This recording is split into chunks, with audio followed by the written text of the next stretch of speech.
আলোর আমন্ত্রণ ইউটিউব চ্যানেলে বন্ধুদের স্বাগত। বন্ধুরা, তোমরা যারা দীর্ঘদিন ধরে রেলের চাকরির পরীক্ষার জন্য অপেক্ষা করছিল, অবশ্যই তোমাদের জন্য একটি সুখবর। ভারতীয় রেলওয়ে নন টেকনিক্যাল পদে গ্র্যাজুয়েট যোগ্যতায় একাধিক কর্মী নিয়োগ করতে চলেছে।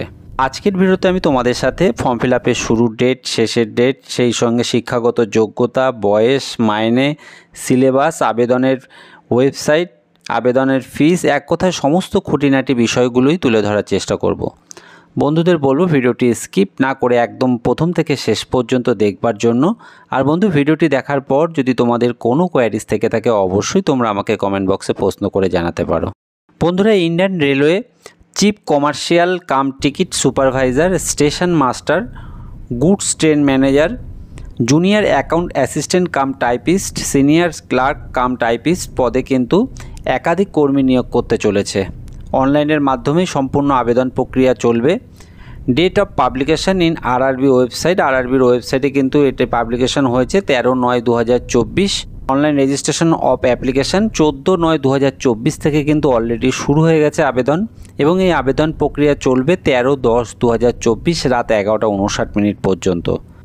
Date for fees payment after closing date 13/10/2024 রাত 11:59। 14/10/2024 থেকে কিন্তু 15/10/2024 পর্যন্ত রেজিস্ট্রেশন ক্লোজ হয়ে যাওয়ার পর কিন্তু পেমেন্টের লাস্ট সুযোগ থাকছে। Date for modification window for correction in application form with payment of modification fees. এক্ষেত্রে কিন্তু যদি অনলাইন আবেদনের ক্ষেত্রে কোনো ভুল হয়ে থাকে সেক্ষেত্রে কারেকশানের একটু সুযোগ থাকছে। কারেকশান করতে গেলে অবশ্যই আপনাকে কিন্তু একটি ফাইন চার্জ এখানে দিতে হবে, এবং এই কারেকশানের সুযোগ থাকছে 16/10/2024 থেকে 25/10/2024 এই সময়সীমার মধ্যে। এই পদগুলিতে আবেদনের ক্ষেত্রে যে বয়সের মাপকাঠি রাখা হয়েছে 18 থেকে 36 বছর, এবং এই বয়স কিন্তু ধরা হবে 1/1/2025 থেকে। অর্থাৎ যাদের কিন্তু এই মুহূর্তে যাদের 18 বছর হয়ে গেছে তাদেরও কিন্তু এটা খেয়াল রাখতে হবে। এটা কিন্তু 1/1/2025 থেকে কিন্তু এই বয়সটা কাউন্ট করে হবে।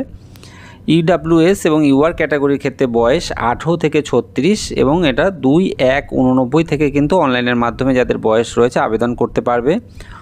ওবিসি যারা নন ক্রিমিনাল আছে এক্ষেত্রে তাদের বয়সের সুযোগ থাকছে 2/1/86 থেকে, এসসি এসটিদের ক্ষেত্রে 2/1/84 থেকে। লাস্ট লোয়ার ক্যাটাগরি যে এজ রয়েছে 1/1/2007। ওবিসি নন ক্রিমিনাল যারা আছে তারা 3 বছরের বয়সের ছাড় পাবে। এসসি এসটিরা 5 বছর, এক্স সার্ভিসম্যান ইউআর এবং ইডাব্লিউএসের ক্ষেত্রে কিন্তু 3 বছরের বয়সের ছাড় পাবে। ওবিসি এনসিএলের ক্ষেত্রে 6 বছর বয়সের ছাড় পাবে। এসসি এসটিদের ক্ষেত্রে কিন্তু 8 বছর বয়সের ছাড় পাবে। ফিজিক্যালি হ্যান্ডিক্যাপ যারা আছে ইউআর এবং ইডাব্লিউএস ক্যাটাগরির ক্ষেত্রে তারা 10 বছরের ছাড় পাবে বয়সের। সেই সঙ্গে যাদের ফিজিক্যালি হ্যান্ডিক্যাপ এবং ওবিসি সার্টিফিকেট আছে তারা কিন্তু এক্সট্রা আরও 3 বছর অর্থাৎ 13 বছর বয়সের ছাড় পাবে। এসসি এসটিদের ক্ষেত্রে কিন্তু তারা 15 বছর বয়সের ছাড় পাবে। সেই সঙ্গে রেলওয়ে রিক্রুটমেন্ট বোর্ডে যারা চাকরি করছেন ক্যাটাগরির ক্ষেত্রে 40 বছর বয়স পর্যন্ত আবেদন করতে পারবেন, এবং যাদের ওবিসি সার্টিফিকেট আছে তারা আরও এক্সট্রা 3 বছর অর্থাৎ 43 বছর বয়সের মধ্যে হলে আবেদন করতে পারবেন। এবং এসসি এসটিদের ক্ষেত্রে কিন্তু 45 বছর বয়স পর্যন্ত অনলাইনের মাধ্যমে আবেদনের সুযোগ থাকছে। বিধবা মহিলা বা ডিভোর্সি মহিলা কিংবা স্বামীর সঙ্গে সেপারেট আছেন সেদের ক্ষেত্রে ইউআর ইডাব্লিউএসের 35 বছর, ওবিসি এনসিএল 38 এবং এসসি এসটিতে 40 বছর বয়স পর্যন্ত চাকরির বয়সের ক্ষেত্রে ছাড় পাবেন। Chief commercial cum ticket supervisor এক্ষেত্রে কিন্তু তাদের যে vacancy 1736, station master vacancy 994, goods train manager এক্ষেত্রে কিন্তু vacancy 3144, junior account assistant cum typist vacancy 1507, senior clerk cum typist এক্ষেত্রে কিন্তু ভ্যাকান্সি 732। অর্থাৎ টোটাল ভ্যাকান্সি কিন্তু মোট 8113 জন। Chief commercial cum ticket supervisor, station master, goods train manager এই 3টি পোস্টের ক্ষেত্রে কিন্তু degree from recognised university or its equivalent অর্থাৎ গ্র্যাজুয়েট হলেই কিন্তু আপনি অনলাইনের মাধ্যমে আবেদন করার সুযোগ থাকছে। Junior account assistant cum typist এক্ষেত্রে কিন্তু গ্র্যাজুয়েট হওয়ার সাথে সাথে হিন্দি বা ইংলিশে কিন্তু কম্পিউটারের টাইপিংয়ের পারদর্শিতাকে হতে হবে। সিনিয়র ক্লার্ক কাম টাইপিস্ট এক্ষেত্রেও কিন্তু গ্র্যাজুয়েট হওয়ার সাথে সাথে ইংলিশ বা হিন্দিতে কিন্তু কম্পিউটার টাইপিংয়ের তাকে পারদর্শী হতে হবে। অনলাইন আবেদনের ক্ষেত্রে অ্যাপ্লিকেশান ফিস জেনারেলদের ক্ষেত্রে 500 টাকা, এবং পরীক্ষায় তিনি যদি বসেন সেক্ষেত্রে কিন্তু তাকে 400 টাকা রিফান্ড পাবেন। ফিজিক্যালি হ্যান্ডিক্যাপ ফিমেল, সেই সঙ্গে transgender, ex serviceman, SC ST, EWS এদের সবার ক্ষেত্রে কিন্তু অ্যাপ্লিকেশান ফিস 250 টাকা। পরীক্ষায় বসলে এদের কিন্তু এই 250 টাকাই কিন্তু রিফান্ড করে দেওয়া হবে। বন্ধুরা এক্ষেত্রে ফার্স্ট স্টেজ কম্পিউটার বেস পরীক্ষা হবে। পরীক্ষার ক্ষেত্রে examination duration in minute 90 minute সময় পাওয়া যাবে। এক্ষেত্রে general awareness 40 marks, mathematics 30 marks, general intelligence and রিজনিংয়ের ক্ষেত্রে 30, মোট 100 নম্বরের কিন্তু পরীক্ষা হবে। The examination duration will be 120 minutes for eligible physically handicap যারা রয়েছে সেক্ষেত্রে কিন্তু তাদের স্কাইপের সুযোগ থাকছে। সেই সঙ্গে এখানে যেটা বলে দেওয়া রয়েছে এক্ষেত্রে নেগেটিভ মার্কিং থাকছে, 1/3 মার্কস কিন্তু ভুল হলে কেটে নেওয়া হবে। প্রথম স্টেজে যারা পাস করছে, সেকেন্ড স্টেজ CBTR এখানে কিন্তু যেটা বলে দেওয়া রয়েছে, সেকেন্ড স্টেজেও ক্ষেত্রে পরীক্ষার ডিউরেশন কিন্তু 90 মিনিট। এক্ষেত্রে কিন্তু ইচ অফ 1 মার্কস অর্থাৎ 1 নাম্বার করে থাকছে।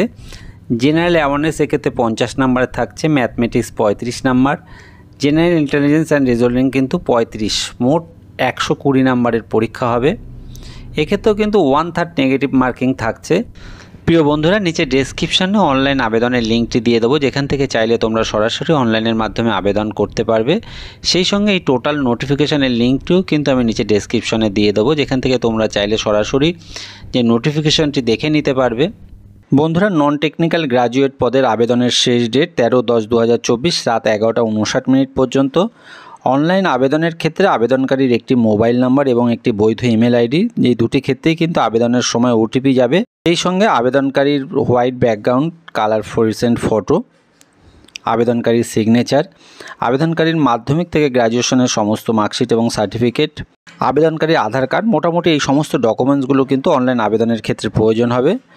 বন্ধুদের বলবো, অনলাইন আবেদনের ক্ষেত্রে যদি তোমাদের কোনো কোয়ারিজ থেকে থাকে কিংবা নোটিফিকেশনের উপর যদি তোমাদের কোনো কোয়ারিজ থেকে থাকে, অবশ্যই তোমরা আমাকে কমেন্ট বক্সে প্রশ্ন করে জানাতে পারো। আর বন্ধু, ভিডিওটি যদি তোমাদের ভালো লাগে, কাজে আসে এমন অনেক কাজের প্রয়োজনীয় ভিডিও খুব সহজেই পেতে চ্যানেলটিকে সাবস্ক্রাইব করে রাখবার জন্য অনুরোধ করব। ধন্যবাদ।